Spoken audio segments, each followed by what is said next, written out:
Васька все-таки очень умный.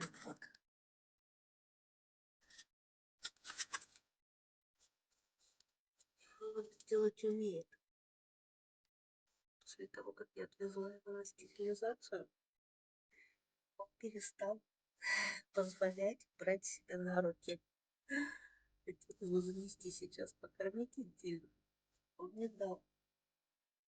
То есть сделал вывод между тем, как его взяли на руки, лишили яиц. Хватит такие изменения внешние по поведению после кастрации. Сейчас морда такая примерная, бандитские вот эти животы расслабились, бровки разгладились. И вообще по поведению более такого флегматичного.